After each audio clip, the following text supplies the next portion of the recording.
So this is going to be another continuation of this, I would say, trilogy of entries I'm doing.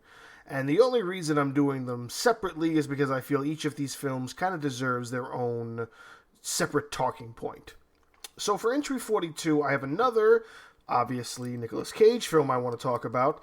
But this one goes a little bit away from what the other two kind of are about.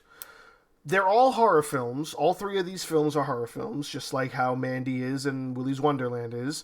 But they all are different versions or different subgenres of, say, a horror film. For example, Mandy's is kind of horror, bittersweet revenge.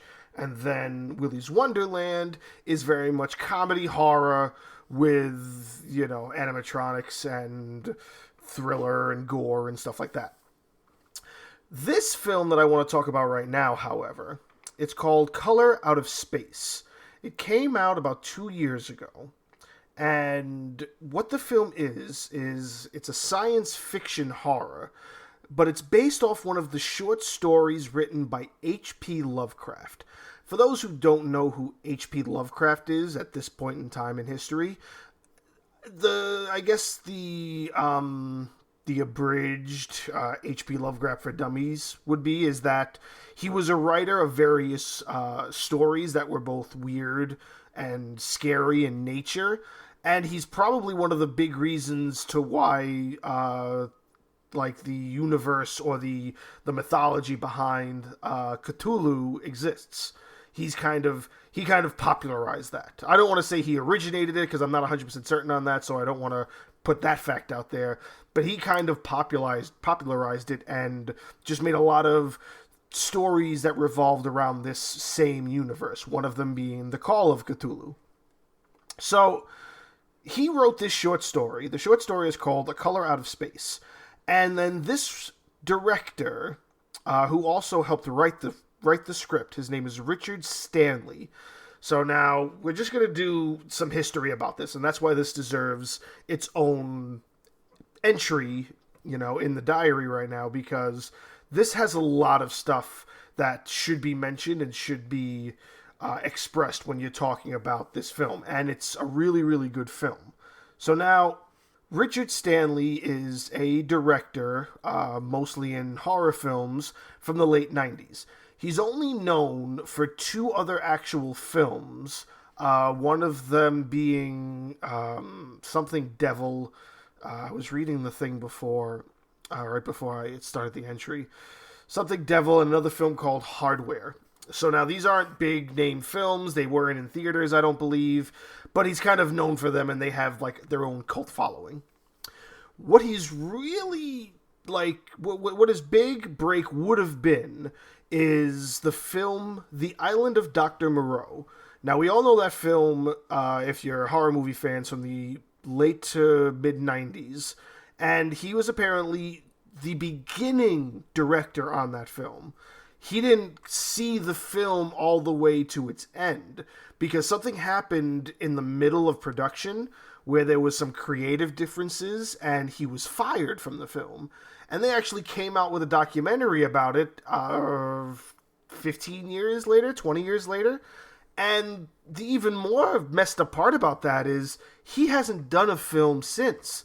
So he did two films in the early 90s. He was trying to do this film in 95 or 96. He got kicked out of it. And then he hasn't done a film until 2019, which was this film, Color Out of Space. So it's shocking to me because this film, when you're talking about bringing an H.P. Lovecraft story to the visual field of what, movies bring to us. We've all seen books become films and all that stuff, but H.P. Lovecraft has a certain way of... I really feel bad because as a writer, as an aspiring writer, I feel like I should read more of his work, but I haven't read so much of it.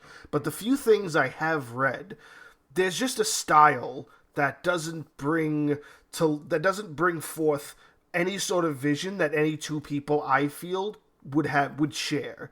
Like when you see, like if you read, give me a random book, The Hunger Games.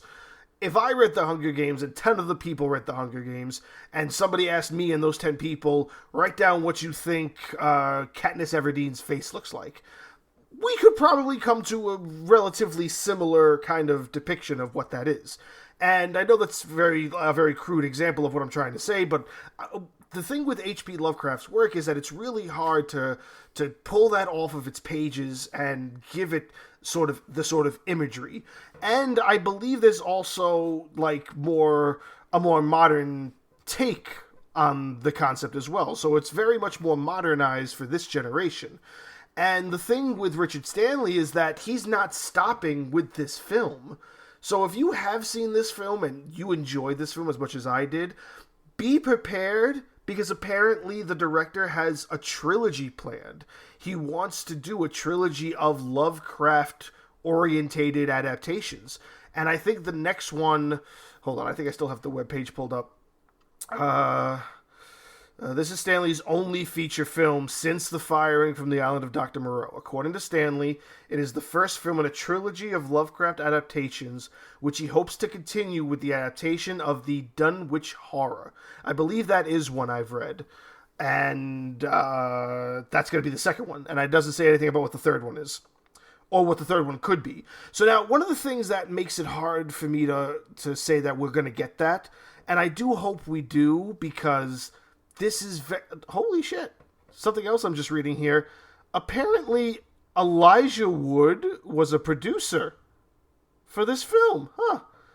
So a lot of people really, had their hands in on this. And it's got some very well-known actors in it. Tommy Chong is in it.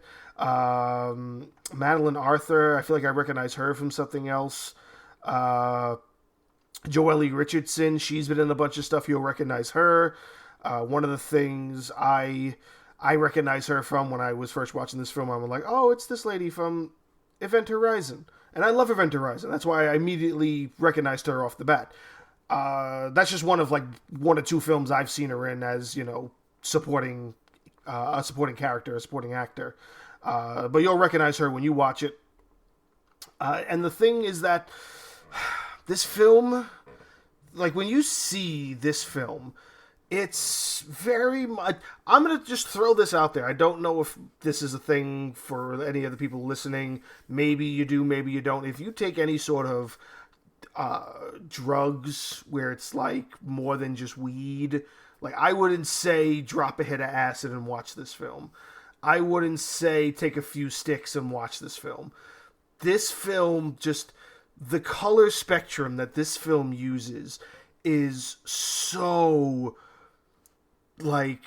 poignant. It's just so mind-bending. And I'm not a person who, digs psychedelics to that extent, but this is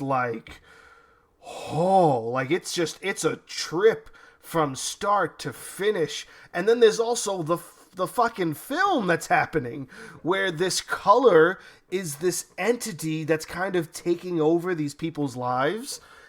It's just so well done, and it really hurts me to think that a film like this, it had a budget of something like $10 million, and it didn't hit its budget at all. I think it only made $1 million, if I'm not mistaken. So that doesn't give me high hopes for more of them. Unless, again, I think this might be a straight-to-Shudder thing, so if Shudder's yeah, we love it, make another one, then hopefully we'll get another one. Again, this was released 2 years ago. I haven't really looked into any sort of sequels or whatnot. I didn't even know that a sequel or a possible trilogy was in the works until I looked into this film a little bit more for this entry. But what I will say is, if you are a person who appreciates H.P. Lovecraft's work, if you appreciate a film that just kind of gives you this really crazy cinematic journey, if that's something that would entice you, this is totally worth sitting through. From start to finish, Nothing is out of place. Everything fits, and everything it just gets creepier, and it just gets more colorful, and it just leaves you really like glued to the screen, trying to like wonder what else is gonna not only like happen, but also happen to this poor fucking family that is dealing with all of this. And the ending is out of this world, and the color spectrum used, and the soundtrack. Oh my goodness, the soundtrack is phenomenal. That soundtrack that soundtrack attached to that like cinematic, colorful array of just how the colors twist and turn on the screen with the rhythm and the undertone of what the music and the composer did with that soundtrack. Oh my goodness, it's a film that you really need to be prepared to sit down and watch. I am going to tell you that. You need to be prepared to sit down and really be ready to take this film in. And if you're prepared for something like that, and if you're looking for something like that, if you're looking for this film that would just engulf you with just its not even the story, but just its visuals and its use of the sound, and how the sound and the colors just kind of fill even the room you're watching it in. Like if you got a big enough TV, like I watch it in my living room on like a 65-inch TV.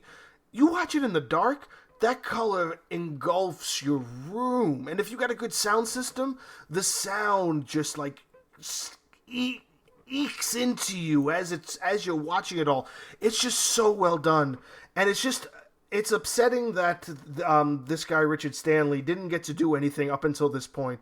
He probably had his heart broken after he was fired from the island of Dr. Moreau, and just seeing what he was able to do with something like this, I have so much hopes, and I think there's so much potential, not even just for the film or making more films based on Lovecraftian stories, but also just for this director. And I hope he gets what he wants, and that is to make his trilogy.